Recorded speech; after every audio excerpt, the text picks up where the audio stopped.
Hello everyone, welcome to our new video where today we are going to take a look at the top 5 best DSLR cameras on the market in 2017. I made this list based on my personal opinion and I tried to list them based on their quality, durability and reliability. If you want to find out the price and more information about these DSLR cameras, make sure to check the links in the description and the comment section below. Okay, so let's get started with the video. At number 5 we have the Pentax K70. The Pentax K70 has a reputation for delivering features reserved for premium models in its entry-level and mid-range SLR lines. Pentax is pitching the K70 at the outdoor photography market, promising new opportunities and discoveries in capturing photos with out-of-this-world qualities. The Pentax K70's DSLR camera body is well balanced. The right-hand side offers a stable grip.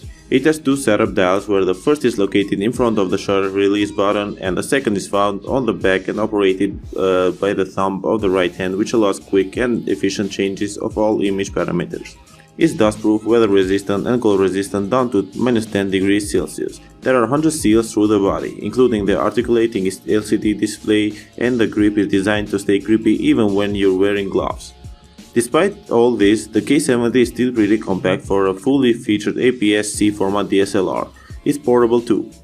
It contains a large and bright viewfinder compared to other APS-C cameras, offers 100% field of view and shows all important image parameters like shutter speed, aperture setting, ISO speed, flash mode and more.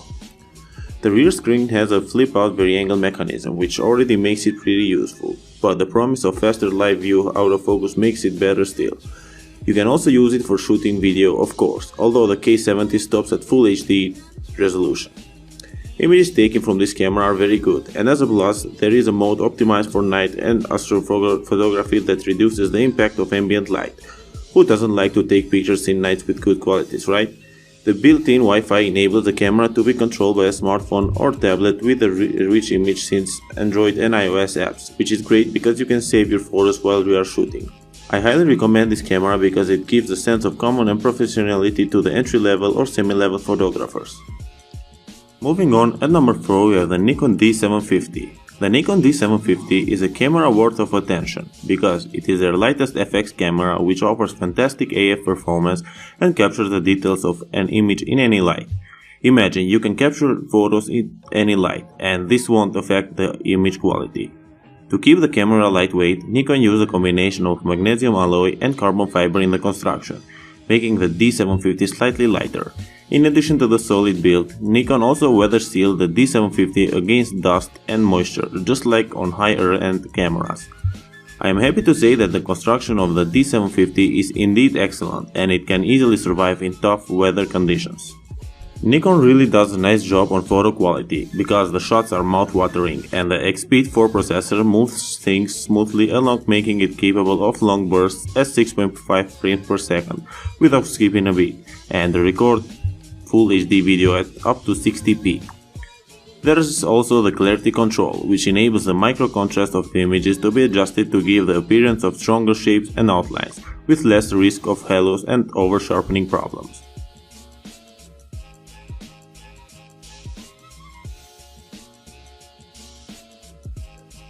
Videographers will appreciate the stereo microphone and headphone port along with the ability to fine-tune audio levels in isolating before and during recording.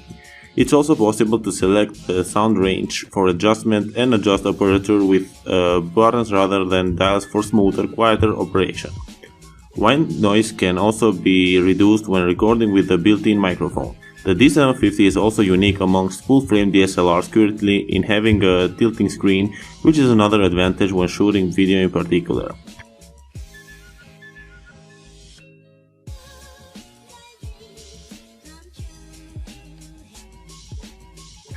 Nikon has came a long way as well with its wireless mobile utility app, and it's quite simple pairing the DSLR to your smartphone and tablet for sharing or remote operation.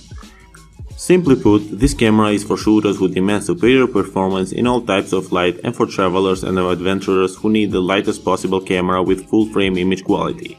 Nikon D750 is one of the best DSLRs and it's a must-have because it is an absolute bargain for the quality it produces. At number 3 we have the Canon EOS Rebel T6. The Canon EOS Rebel T6, also called the EOS 13000D, outside the USA is an inexpensive, most affordable, entry-level, lightweight DSLR with great performance.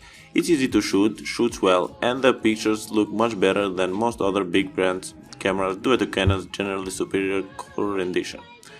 Rebel's T6 design doesn't deviate from the entry-level DSLR design template in any way. It sports a black body with a plastic outer shell, weighing in at 1.1 pounds without the lens. The Canon EOS Rebel T6 offers Wi-Fi functionality, and establishing a connection to a smartphone or tablet is easy because it offers an NFC system. Canon offers the free app Canon Camera Connect for Android and iOS systems, which can be pretty useful. The images of the Canon EOS Rebel T6 show natural looking, and the sharpness is great because it is affected by the intense sharpness filtering done by DJI's 4 Plus processor. As a plus, T6 offers an auto mode as a default instead of standard mode, which may cause different sharpness setting when the image processor detects scenes with very hard black and white contrast lines. The vari-angle touchscreen uses technology similar to today's popular mobile devices. It's touch sensitive and delivers intuitive touch panel operation. This camera can shoot up to 5.0 frames per second continuously, whether capturing that perfect expression as delivers the speed and performance to guarantee results. I highly recommend this camera because many gravitate toward in order to step up from a smartphone or pocket camera, and this is a good start to begin from and expand yourself deeper in the world of photography. Moving on, at number 2 we have the Nikon D3400. The Nikon D3400 combines great image quality from its 24 megapixel APS-C sensor with a user-friendly design and reliable performance across the board. The camera's body is mainly in plastic, having a classy rubber coating on the grip, which also appears on the thumb rest on the back of the camera. It is almost identical to its predecessor in terms of the overall dimension and weight, with all of the external controls in pretty much the same places as before. The camera is built around the same 24 megapixel APS-C CMOS sensor found in its predecessor, along with an X-Speed 4 image processor, Full HD video capture, and 11-point autofocus system. Image quality is a strong point of this model because it follows a convincing dynamic range backed up by an accurate matrix metering. Color reproduction is vibrant yet faithful, and in everyday shooting, detail is well resolved. The picture control feature provides a wide array of color options to work with so that you can create customized work while minimizing post-processing. The Nikon D3400 features the 1080p Full HD D-Movie mode. At the highest resolution setting, the camera can record movies at 60p, 50p, 30p, 25p, and 24p. While at 1280 by 720 pixels you can choose from 60p and 50p. Unfortunately, the camera doesn't have Wi-Fi, but it does have Bluetooth LE connectivity for transferring images from the camera to a smartphone via the SnapBridge application. The Nikon D3400 is powered by a proprietary lithium-ion battery that now offers an impressive 1200 shot life and ships with a cordless charger that plugs directly into a main socket, which is a great thing because every photographer wants to capture as much photos as possible. Set that aside, this camera offers more than enough room to improve their photography skills, and in any case, the D3400 is worth every penny you spend on it, especially if you are a beginner. To finish off our list, at number 1 we have the Canon EOS 80D. The Canon EOS 80D is an enthusiast-level DSLR and a successor to the 70D. The speed and confidence of a traditional mid-range DSLR coupled with one of the best movie and live view autofocus systems on the market. This gives you the choice of uncompromised shooting whether you're using the optical viewfinder or the fully articulated touchscreen.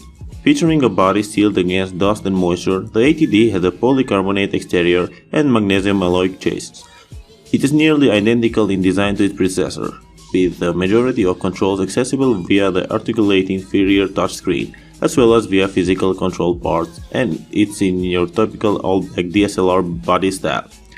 It looks like every Canon DSLR with an all-black body with a textured finish. It's a bit bulky, but a lot of photographers like the large grip and substantial body, helping you keep the thing steady when held.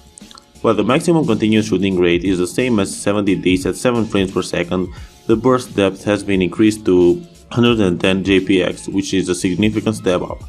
The LCD is a very angled design, that means it's mounted on a hinge and can swing away from the body to face all the way forward, up, down, or at any angle between. It can also fold flat and hide away against the body, so you won't have to worry about smudging it when bringing the camera to your eye to shoot. Wi-Fi is built in. The ATD connects to an Android or iOS device running the Canon Camera Connect app. This app supports image and video transfer and remote control. The app includes a GPS logging feature, but it doesn't support adding location data to images from the ATD. This function only works with the PowerShot compact cameras. What I love about the camera is the jump to 1080 60p Full HD video from 1080 30p compared to the previous version. The new autofocus system, which has 45 focus points and covers more of the frame. The battery is also great because battery life is rated at 960 shots according to Canon CIPA test results, which is very good and a slight improvement over the 920 shots offered by the EOS 70D. Thank you for watching, guys. I hope you like this video. You can find links to all these DSLR cameras down in the description and the comment section below, so if you want to find out more information about them, you can go check them out. Also, if this video helped you, please leave a like and subscribe to my channel to see more videos like this in the future. And if you have any questions, leave a comment down below and I'll get back to you as soon as I can. Thank you again for watching and see you in the next video.